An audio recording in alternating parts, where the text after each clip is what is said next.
Good morning, I'm Debbie Cruz. It's Thursday, May 25th. Some childcare centers in the county have reported unsafe lead levels in drinking water. More on that next, but first, let's do the headlines. Outreach efforts are in the works to get District 4 residents to vote in the special election to fill the county supervisor seat vacated by Nathan Fletcher. The Registrar of Voters earlier this week presented the Board of Supervisors with her plan to get the word out about the August 15th special election. During the meeting, some residents urged supervisors to support strong public outreach in the racially and culturally diverse district. Officials say outreach efforts are especially important in a special election when turnout is likely to be low. If no candidate receives a majority vote in the August election, the county will hold a special general election on November 7th. The County Board of Supervisors this week also agreed on investing more than $7 million in programs that would route people who commit low-level crimes into services rather than jail. The funding would address behavioral health issues, homelessness, and other social concerns that lead to crime. The plan is a result of a study that looked at who ends up in county jails, why, and the best approaches to keep them from returning. The director of San Diego's Homelessness Strategies and Solutions Department, Hafsa Keika, has been selected to be Governor Gavin Newsom's senior advisor on homelessness. During her time with the city, she launched homeless outreach programs and created more than 500 beds for the unhoused. Keika will help Newsom enact his strategies to fight homelessness.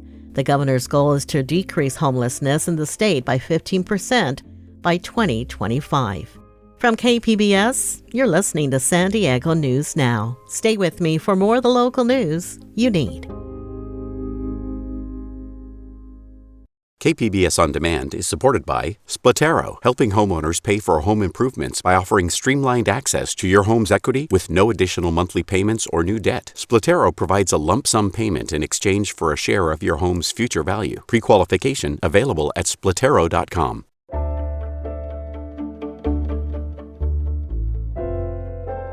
More than 100 child care centers in the county have reported lead levels above state safety standards in drinking water.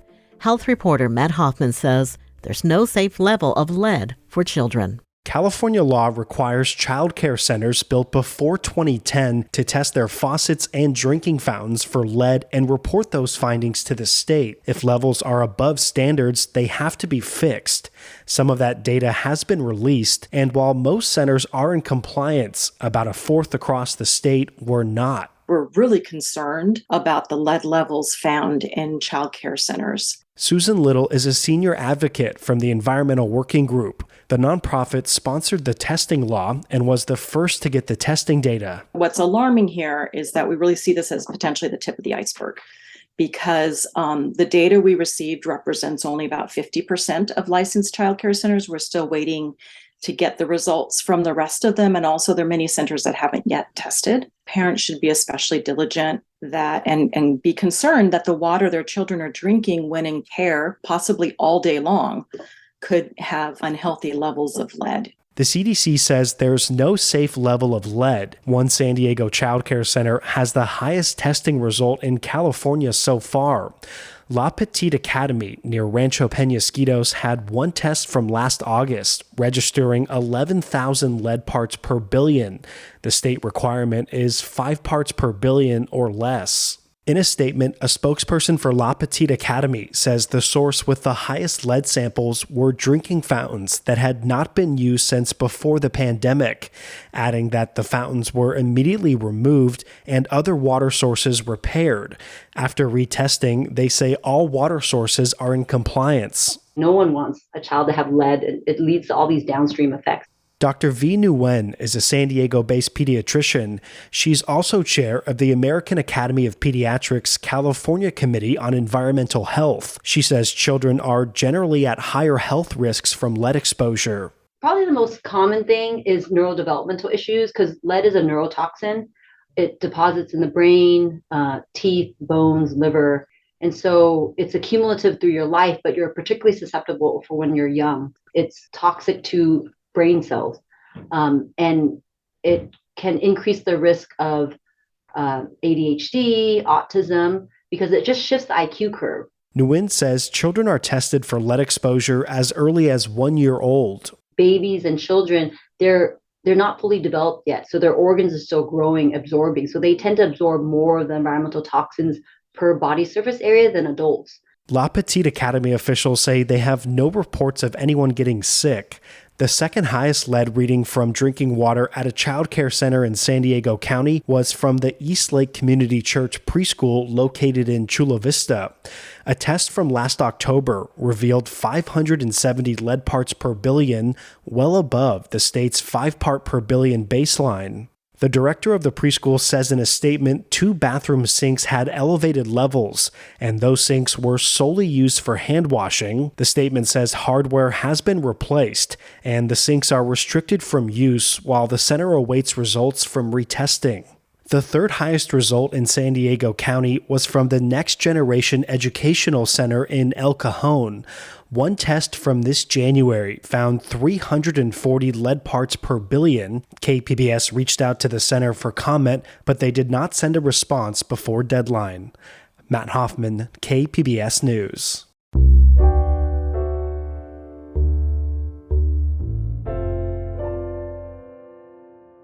Nearly 300,000 county residents could get financial help to pay for groceries, but don't.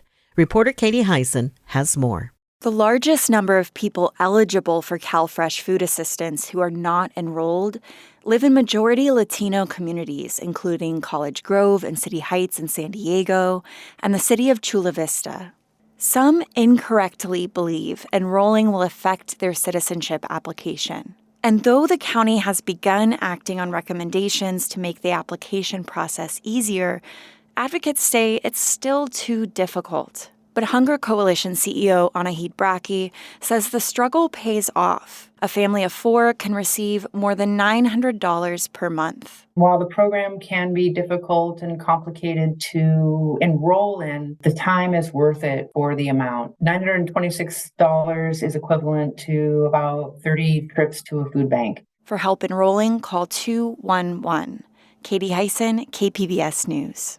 More San Diegans could be facing food insecurity if the U.S. defaults on its debt. Reporter Jacob Baer tells us why. The San Diego Food Bank receives 20 to 30% of their supply from federally funded programs. The organization's Vanessa Ruiz says this has happened before, even recently in 2018 and 2019, and it impacted San Diegans. We were serving additional folks who never came to our food distribution, such as the Coast Guard. We had other military branches that were coming to our doors asking for food assistance. Ruiz says the political stalemate on the debt ceiling could lead to cuts in their food quantity and increase the number of people they need to serve. Time is running out. The $31.4 trillion ceiling has already been reached. If Congress fails to act, the government could default as early as June 1st. Jacob Ayer, KPBS News. After complaints from neighbors, the city of Oceanside is reviewing its relationship with Brother Benno's Foundation. The organization provides meals, food, and supportive services to the community. But nearby businesses say it is bringing harm to the area. North County reporter Tanya Thorne has the details. Oceanside's Planning Commission is reviewing the Brother Benno's Foundation's conditional use permit. The permit lets the foundation operate in the business park on Production Avenue, as long as its operations aren't detrimental to the public or nearby properties. But business owners in the area, like Bryce Aberg, say the business park has become dangerous. Fights, altercations, defecating on our businesses, on our front doorsteps, and it goes on and on. The problems have gotten much worse. Complaints against Brother Benno's forced the organization to make some changes earlier this year. It's closing earlier and hired additional security and sanitation staff. Michael Moskowitz is a Brother Benno's board member. We are not enabling the homeless community. We are supporting the homeless community so that they can survive. Planning commissioners recommended some changes, including monthly meetings with stakeholders, 24-hour security from a third party, and additional sanitation support. A decision on Brother Benno's permit will be made at a later meeting. Tanya Thorne, KPBS News. Coming up, our arts reporter joins me to clear up the confusion of what is and will always be the real Star Wars Day. We'll hear that and more just after the break.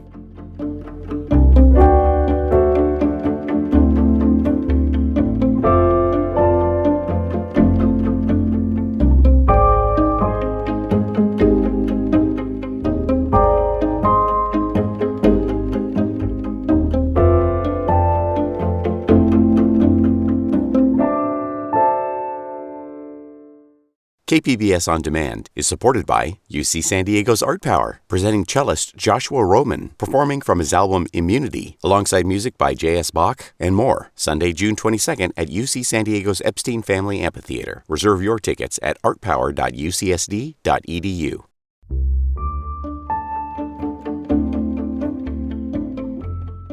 It should come as no surprise that America's finest city is home to some of the country's best parks.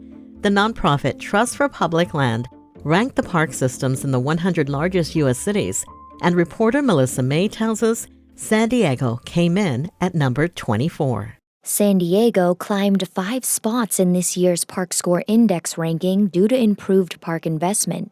19% of the city of San Diego is dedicated park space, one of the best marks in the country. Will Klein is with Trust for Public Land. He says currently 81% of San Diegans are within a 10-minute walk of a park, which is higher than the national average of 75%. This year, the Park Score Index included data about 2 key health factors: physical activity and mental health. What we found was the cities with the highest Park Score rankings, those in the top 25, like San Diego, were healthier places to live. In those top 25 cities, people were on average 9% less likely to suffer from poor mental health and 21% less likely to be physically inactive.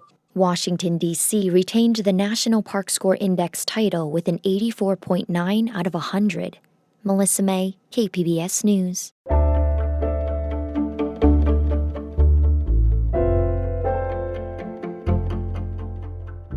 San Diego International Fringe is heading into its final weekend.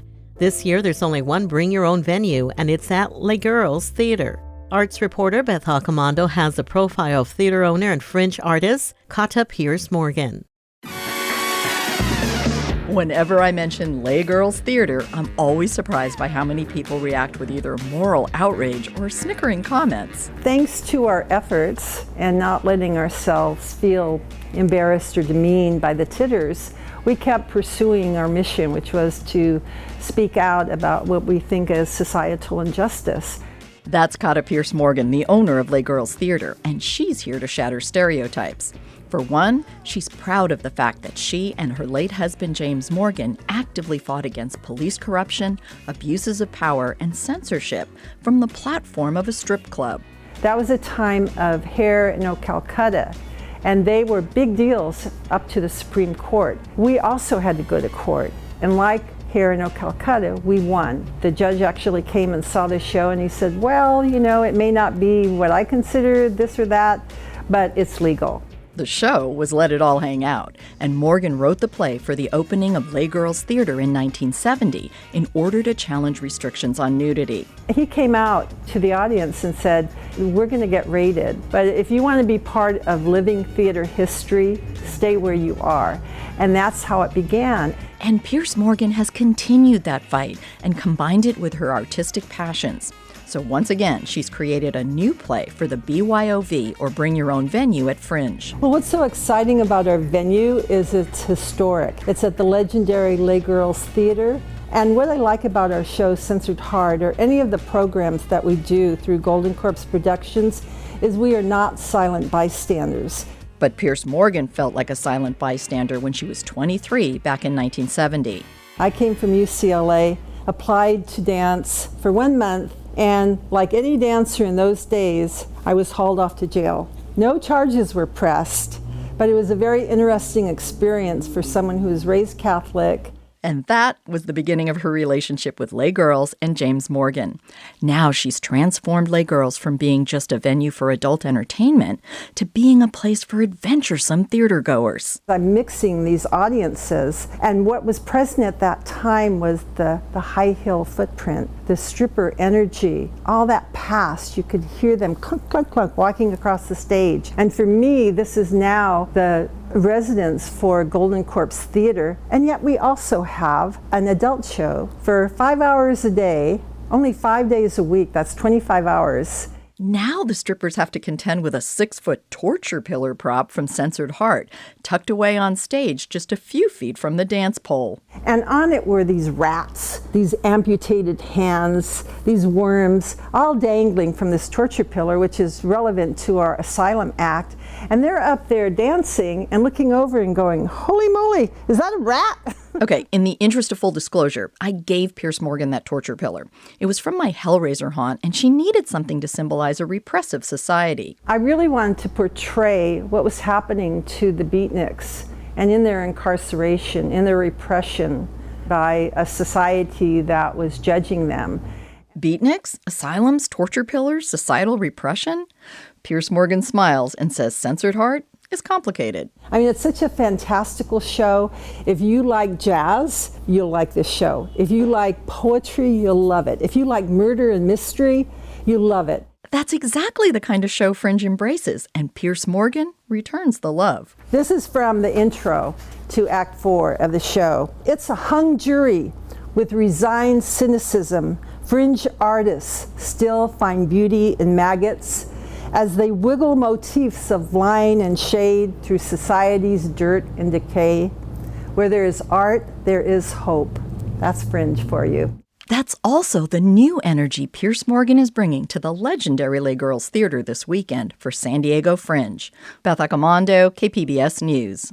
Censored Heart has 2 more performances at Les Girls Theater tomorrow and Saturday as part of the San Diego International Fringe. Today is May 25th, and some old-school Star Wars fans are celebrating a very significant anniversary.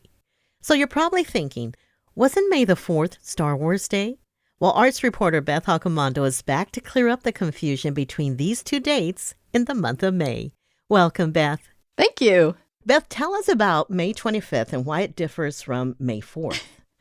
Well, because I'm old, I remember the day that Star Wars actually opened. So for me, May the 4th is a fun pun, and it's like great for getting everybody together to celebrate Star Wars, which I will omit no opportunity to celebrate. But it really annoys me when I see posts that say on May the 4th, on this day in 1977, our lives were changed when Star Wars came out, because that's not the day it came out. It came out on May 25th. So for me, Star Wars Day is always kind of May 25th. And Beth, you got to go when it first opened in San Diego. Describe the experience. Sure. I don't think I went opening day, but I went early in the run, and it was just fun because it was something that nobody anticipated being big, and it appealed to a lot of like the nerdy kids that were into science fiction and movies. And so we felt we had this like community where we could go and see this film, and some of us had memorized lines, or some of us were, coming in costume. And so it wasn't just a movie that we enjoyed. It felt like there was this community kind of coming up. And I don't think I'm alone in celebrating May 25th. I have a lot of friends who were there actually on opening day, and I had a chance to talk to them about their memories of going on opening day down at the Valley Circle. I'm Kevin Ring. I was 13 years old when I saw Star Wars for the first time at the Valley Circle Theater on opening day, May 25th, 1977. We'd never seen a line for a movie, let alone one that wrapped all the way around the building. I love all things Star Wars. My husband, my sons, we're all into Star Wars, the movies, toys, collectibles, comics. And we love playing Star Wars trivia games. So, Beth, I thought I would ask you a Star Wars question to test your Star Wars knowledge. And I'm going to give you about 12 seconds to answer. How many planets in the Star Wars universe can you name? Starting now. God. Well, Tatooine is my favorite because it's got a wretched hive of scum and villainy. And then there's Alderaan, but we don't have it anymore. Naboo, I think. Coruscant. I can't always remember the names. I failed miserably at a WonderCon tournament for this, where we had to know Star Wars trivia, and it included the expanded universe, which I know nothing about. Well, I would have just named probably Hoth and Tatooine. Oh, I forgot Hoth. Yes. I mean, I love the Ice Planet. I love the Ice Planet. I have an AT-AT in my backyard, which is an ice chest shaped like an AT-AT, along with a Death Star fire pit, just so you know. Awesome. Well, we're going to probably watch tonight. We recently went to the movies and we saw Return of the Jedi in theaters. So tonight we will watch New Hope and The Empire Strikes Back. And instead of just making some popcorn, I was hoping you would share with us some of your recipes for Star Wars-themed food and drink. Oh, sure. So Star Wars actually has put out a number of very good cookbooks that are a lot of fun. But since it's radio, we want to do this kind of quick and easy. So the easiest thing you can make to celebrate Star Wars is bantha milk. So this is the blue milk that Aunt Beru serves Luke in Star Wars. And if you want to do it for the kiddies and do it super easy, just add a little bit of blue food coloring to the milk. But for adults, you might want to add blue curacao, which, gives it a little fruity kind of and alcohol flavor to it. Or you can make my favorite, which is the Hoth Bantha Milk Hot Chocolate, which is it's milk and then you add some white chocolate and melt that in. Add any kind of like your favorite alcohol. You can add the blue curacao to that, but you froth it all up and it's blue and you can add some marshmallows to it as well. And if you're really into it, you can take one big marshmallow and draw a stormtrooper face on it and drop it into the hot milk and let him kind of melt. Oh, that's genius. And Beth, if our listeners want more recipes or they want to maybe see the items in your Star Wars collection, because you have one, I know you've told me about it, how can we do that? Sure, I'm a failed 501st applicant, so that's one of the things. But you can go to Cinema Junkie. That's my blog on KPBS, and it's kpbs.org/Cinema Junkie. So I'll post some photos of some of the food I've made that are Star Wars themed, and I'll post some of my collection that I have. But you can also find pictures of the Millennium Flawnkin and the Pit of Sarlacc Bunt Cake. So those are fun and easy, and I'll post some videos and recipes for you to take. I've been speaking to arts reporter Beth Accomando. Thank you, Beth, for being on the podcast today. And of course, I can't resist. Beth, may the force be with you. And with you too. Being Catholic, it's the only proper response. That's it for the podcast today. As always, you can find more San Diego news online at kpbs.org. Join us again tomorrow for your daily local news and to hear about the go-to arts events over the holiday weekend. I'm Debbie Cruz. Thanks for listening and have a great Thursday.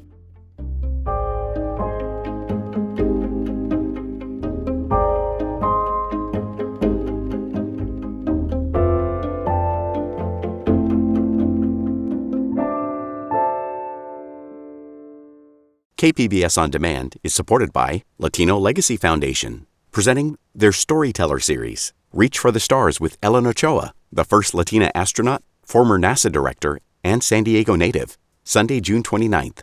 More at latinolegacyfoundation.org.